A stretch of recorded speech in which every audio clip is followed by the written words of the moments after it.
Dear students, good morning. Today we are going to learn about an important topic, that is the motion of a body under the gravitational force.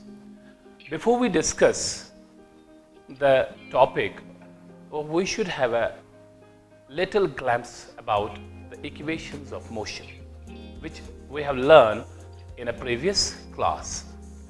Dear students, we know there are certain physical quantities which you have already discussed, which you have already learned, like initial velocity, which is represented by u, final velocity, which is represented by v, time by t, acceleration by a, and distance by s.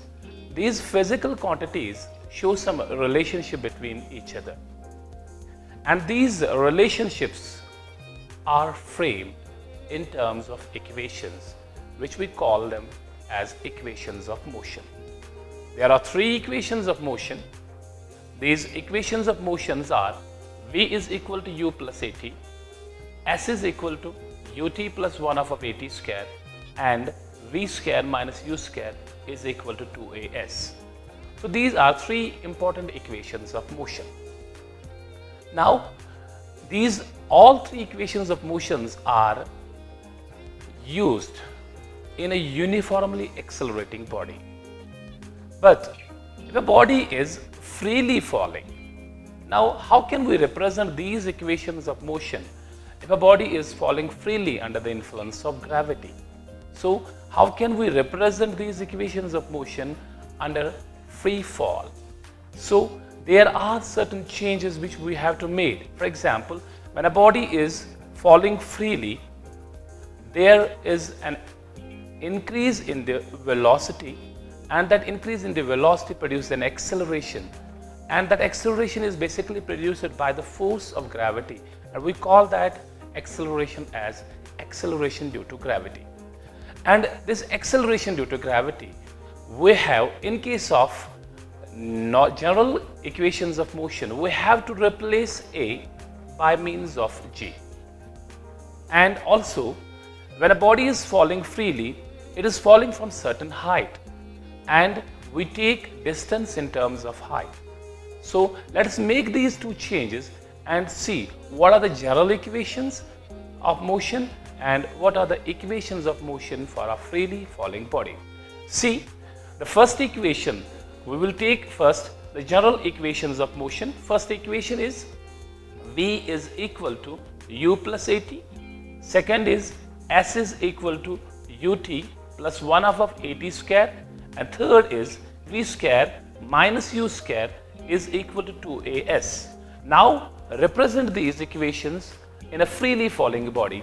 So the equations for freely falling body, these are, so v is equal to u plus gt. So instead of a, we represent g, because it is acceleration due to gravity. It is a freely falling body. Now the second equation is s is equal to ut plus 1 of at square. We represent it as h is equal to ut plus 1 half of gt square.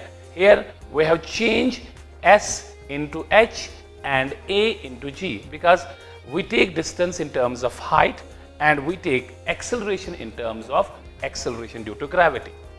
The third important equation is v square minus u square is equal to 2gh. Okay, so you listen that these are the general equations now, and these are the equations of motion for a freely falling body. Dear students, when you use these equations in calculating the numericals, we should have to consider the following points under mind. First point, let's take an object, and this is an object, and this object is falling from certain height. Let the height is h. We are taking the height h. Now this object is falling downwards. When it falls downwards, any freely falling body which is fall under the influence of gravity, the initial velocity of that body is always taken as 0. The first important point is that when a body is falling freely under the influence of gravity, the body is first at rest. So initially it is at rest, so its initial velocity is taken as 0. So a body which is falling freely under the influence of gravity, the force exerted by the earth increases its speed continuously, and that increasing speed produces acceleration, and that acceleration is basically produced by the force of gravity. So we can say the force of gravity is produced, acceleration due to gravity is produced in the body, and this acceleration due to gravity is taken as positive. That is, g will be taken as 9.8 meter per second square. So any freely falling body, its initial velocity is taken as 0 and the acceleration due to gravity is taken as positive. Number 1, the important point which you have to remember. Number 2, if a body is falling vertically downwards from certain height, then what happens? Certain height. So its acceleration will be taken as positive. Its acceleration will be taken as acceleration due to gravity is taken as positive. Now if we thrown any body, let's take an example, we have a body and this body is thrown upwards with certain velocity. When we thrown it upwards, it is thrown upwards against the force of gravity. So its velocity is decreasing continuously, and one time will reach when it stops at certain point, and its final velocity v becomes at that time 0. Okay, so any body which is thrown upwards, when it reaches up to the maximum height while it stops, its final velocity becomes 0, and its acceleration due to gravity is taken as negative because its acceleration goes on decreasing. So g will be taken as minus 9.8 meter per second square. So this is the third important point. So when a body is thrown vertically upwards, its acceleration due to gravity is taken as negative, that is 9.8 meter per second square, and when it reaches to the maximum height, the final velocity of this body becomes 0. Now one of the important point is that, now let's take an example. When the body is fall under the influence of gravity, the time taken to fall this body, the time of descent, that means when a body falls from certain height, when it falls downwards, what is the time taken for the body to fall down?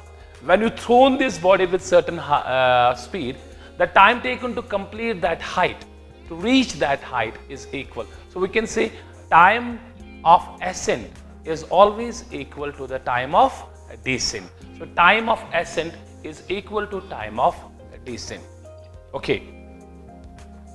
So these are certain important points which we have to remember. When we use these equations and we keep these points under mind and use these equations of motion for a freely falling body to solve the numericals, it is very easy them to solve.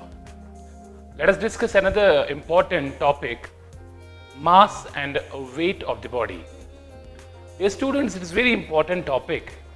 When we use the word mass and weight, we are used it in two different perspectives.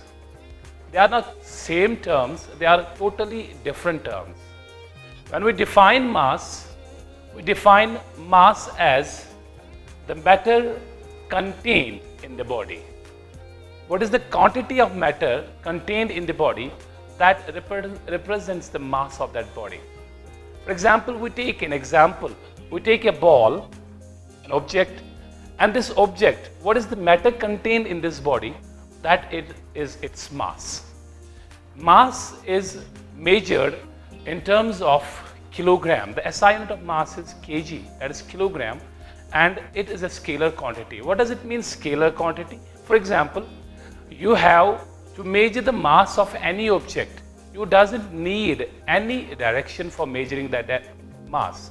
It has only magnitude. It has only magnitude. So the quantities which have only magnitude but no direction, such quantities we call as scalar quantities. So So mass is a scalar quantity, and one important point is when we talk about the mass of a body is the matter contained in the body. The matter never changes anywhere. For example, if you take a 10 kg mass body from the surface of Earth to the planet or and moon, you will see there will be no change in the quantity of matter in that body. That means there will be no change in the mass of the body. So mass is a constant quantity. It cannot change from place to place. It is always same, whether it is on the surface of Earth, whether it is on the surface of moon, whether it is any planet. Wherever you measure the mass of the body will remain constant. And mass is the measure of inertia. For example, the tendency to retain the state of rest or motion of a body. For example, there is a huge rock. And you are applying the force on that rock. That force doesn't displace the rock because that rock has a huge mass, and that rock has a greater tendency to resist its change in the state of rest to the state of motion. And this property we call as inertia, and we measure this inertia in terms of mass. So mass is the measure of inertia, and mass is measured by a simple balance, a common balance, which we call as beam balance. Okay. Now there is another important term, that is weight. To understand the concept of weight, let's take this example. Let's take a body here. It is above the surface. We are raised this body above the surface up to the certain height h, and we are allowing this body to fall downwards under the influence of gravity. When you fall this body under the influence of gravity, the force which is exerted by the earth on this body becomes the weight of this body. So weight is the force. Weight is the force with which the earth attracts the body towards its center. So it is a force. Weight is basically a force of earth which attracts this body towards its center. And as per the Newton's second law, for example, if we calculate this force here, we know that let's take an example. This body has a mass m, and let the force F is applied on this body. The force of gravity is F. When the force F, how can we calculate the magnitude of force F? As per the Newton's second law. From Newton's second law, that F is equal to mass into acceleration due to gravity, or simply acceleration. But here the body is falling downwards. The pull is gravity. So the acceleration which is produced, that is acceleration due to gravity. So we can change F is equal to ma into F is equal to mg. So that this is the total force which is applied by the earth to this body having mass m. And this is the force. This force is equal to the weight of this body. So we can say weight is equal to mass into acceleration due to gravity. So it is the product of mass and acceleration due to gravity. As you know, acceleration due to gravity on the surface of Earth is always taken as constant, that is 9.8. Let's take some important points related to the weight. First important point, as a definition of weight, that the weight is the force with which Earth attracts the object towards its center. Weight is represented by W, and its SI unit is Newton, because it is a force with which Earth attracts the object, and the unit of force is Newton. So weight is also measured in terms of Newton. The weight is a variable quantity. Why? This is the very important point which you have to understand. For example, weight, the value of acceleration due to gravity on the surface of Earth we taken as constant, that is 9.8 meter per second square, or nearly equal to 10. But if we take the value of g on the surface of moon, it will change. If we take the value of g on the other planets, it will change. So when the value of g will change, because weight is equal to mass into acceleration due to gravity, when g will change, automatically weight will also change. So this is why we can say the weight is a variable quantity. It will change from place to place because the value of g will change from place to place. Weight is a vector quantity. You have seen in the beginning, what is the when the body falls downwards, because earth attracts this object. This force is attracted, this force is applied where? Downwards. So this weight has a particular direction as well as it has a magnitude. So when a quantity has both magnitude as well as direction, we call it as a vector quantity. So weight is a vector quantity, and weight is measured, not the last point but not least, the weight is measured in terms of a important balance. That balance we call as spring balance. Let's see what is the difference between mass and weight. Let's have a look on the screen. The mass of the body and weight of the body. Let's start with the definition of mass. Mass is the quantity of motion. The mass is the quantity of matter contained in the body, and the weight is the force with which earth attracts the object. The first important difference is that mass is the quantity of matter contained in the body, and what is the weight? Weight is basically a force with which earth attracts the object. Number one. Number two, the mass is scalar quantity. That means it has only magnitude but no direction, and weight is a vector quantity. It has both magnitude as well as direction. Mass of a body is measured in kilograms. The SI unit of mass is kilogram, represented in kg, and weight is measured in terms of Newton, because weight is a force. So force is measured in newtons. So the SI unit of weight is also Newton. Mass of a body is a scalar, is a constant quantity, while as weight of a body is a variable quantity. Mass of a body can never be zero. The mass of body can never be zero. If we see the mass of a body is zero, no, never. If a body is existing, that means it has certain mass. But weight of a body can be zero, because acceleration due to gravity can be zero. If we see at the center of the earth, the value of g is zero, so the weight of body at the center of earth is zero. But if we see the mass of the body at the center of earth, there will be no change. So mass can never be zero, but weight can be zero. So these are some important differences between mass and weight.